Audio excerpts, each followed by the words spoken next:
ఉమ్మడి ఆదిలాబాద్ అంటే ఆదిలాబాద్, మంచిర్యాల, కొమరంభీం, నిర్మల్ జిల్లాలకు సంబంధించిన వార్తలు ఇందులో ఉంటాయి. 2 కిలోల గంజాయి స్వాధీనం, పోలీసుల అదుపులో 2. రిమ్స్లో విద్యార్థి సూసైడ్ అంట, ఆత్మహత్యపై కమిటీ వేసి విచారణ. రిమ్స్ డైరెక్టర్ రాథోడ్ జైసింగ్, విద్యార్థి ఆత్మహత్య చేసుకోవడం బాధాకరం, ఎమ్మెల్యే పాయల్ శంకర్ అంటున్నాడు. రిమ్స్లో విద్యార్థి చచ్చిపోయినంట. మరి చదువు ఒత్తిడా, ఏమైనా వ్యక్తిగత కారణాలా, లేకపోతే ఆరోగ్యం బాగాలేకనా కానీ మొత్తం మీద అయితే విచారణ చేస్తున్నారంట ఎందుకు చచ్చిపోయింది అనేది. ఈ మధ్యనే సుప్రీంకోర్టు కూడా కౌన్సిలర్లను పెట్టాలి, సైకియాట్రిస్టులను పెట్టాలి, వాళ్ళని పెట్టి విద్యార్థుల సమస్యలు ఏమున్నాయని వాళ్ళ మైండ్ వాష్ చేయాలనేది సుప్రీంకోర్టు ఇప్పటికే చెప్పింది. మరి ఎప్పుడు పెడతారో వీళ్ళు. టైగర్ జోన్ ఏర్పాటుపై స్పష్టత కరువు, తాత్కాలికంగా నిలిపివేస్తున్నట్లు ప్రభుత్వం ప్రకటన. 339 గ్రామాల తరలింపుపై ఆందోళన, లేవనెత్తిన ఎంపీ నగేష్ అంట. పార్లమెంటుకు జీవో 49 సెగ. కుమ్రంభీం ఆసిఫాబాద్ జిల్లాను టైగర్ జోన్ ఏర్పాటుకు సంబంధించిన ప్రభుత్వం తీసుకువచ్చిన జీవో 49పై ఆదివాసుల్లో తీవ్ర నిరసన వ్యక్తమవుతున్న విషయం తెలిసిందే. సుమారు 3 నెలలుగా ఆసిఫాబాద్ జిల్లా కేంద్రంలో గిరిజన సంఘాలు ధర్నా కార్యక్రమాన్ని కొనసాగిస్తున్నాయి. వివిధ రాజకీయ పార్టీలు, ప్రజా సంఘాలు ఆదివాసులకు అండగా నిలుస్తున్నాయి.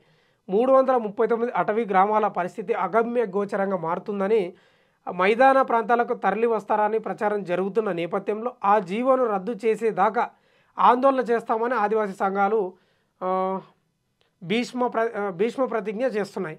బుధవారం ఆదిలాబాద్ పార్లమెంటు సభ్యుడు నగేష్ జీవో 49 అంశాన్ని 0 అవర్లో పార్లమెంటులో ప్రస్తావించారు. అయితే టైగర్ జోన్ ఏర్పాటు రద్దు చేసేలా కేంద్రం నుంచి రాష్ట్ర ప్రభుత్వానికి ఆదేశాలు వస్తాయా లేదా అన్నది మాత్రం వేచి చూడాలంట. ఆదివాసుల పొట్టగొట్టకుండా బాబు.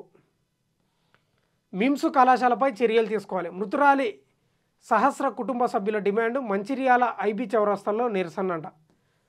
మహిళల అభ్యున్నతికి ప్రభుత్వం పెద్దపీట, ఎమ్మెల్సీ దండే విఠల్. సన్నబియ్యం అమ్మితే చర్యలు, కలెక్టర్ వెంకటేష్ దోత్రేనంట.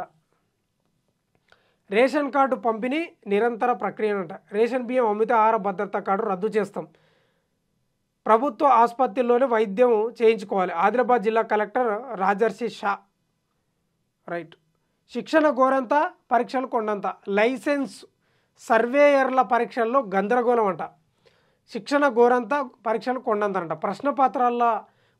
ప్రశ్న పత్రాల్లో లోపాలపై అయోమయం. శిక్షణలో బోధన అంతంతేనని ఆవేదన. 50 రోజుల ట్రైనింగ్ వృధా అంటున్న అభ్యర్థులు. మళ్ళీ పరీక్ష నిర్వహించాలని డిమాండ్. భూభారతి చట్టం అమలులో భాగంగా గ్రామాల్లో భూ సమస్యల పరిష్కారానికి లైసెన్స్ సర్వేయర్లను వినియోగించుకోవాలని రాష్ట్ర ప్రభుత్వం నిర్ణయించిన సంగతి తెలిసిందే. ఆసక్తి గల అభ్యర్థుల నుంచి దరఖాస్తులు ఆహ్వానించి జిల్లా వారీగా అర్హులను గుర్తించి 50 రోజుల పాటు శిక్షణ అందించింది. కాగా విశ్రాంత సర్వేయర్లు, ప్రస్తుత మండల సర్వేయర్లు అభ్యర్థులకు అడపాదడపా శిక్షణ అందించినట్లు తెలుస్తుంది. దీంతో అభ్యర్థులు పరీక్షల్లో గందరగోళానికి గురయ్యారు. దీంతో మళ్ళీ పరీక్షలు నిర్వహించాలని డిమాండ్ చేస్తున్నారంట. ఎవరైతే విశ్రాంత సర్వేయర్లు, మండల సర్వేయర్లు ఉంటారు కదా, వాళ్ళు ఈ లైసెన్స్ సర్వే కోసం భూభారతి చట్టం తెచ్చారు కదా ప్రభుత్వం, వీళ్ళని ఉపయోగించుకోవడానికి కొత్త వాళ్ళను ఏది శిక్షణ ఇచ్చారంటే అరకొర ఇచ్చారట. ప్రశ్నపత్రం మాత్రం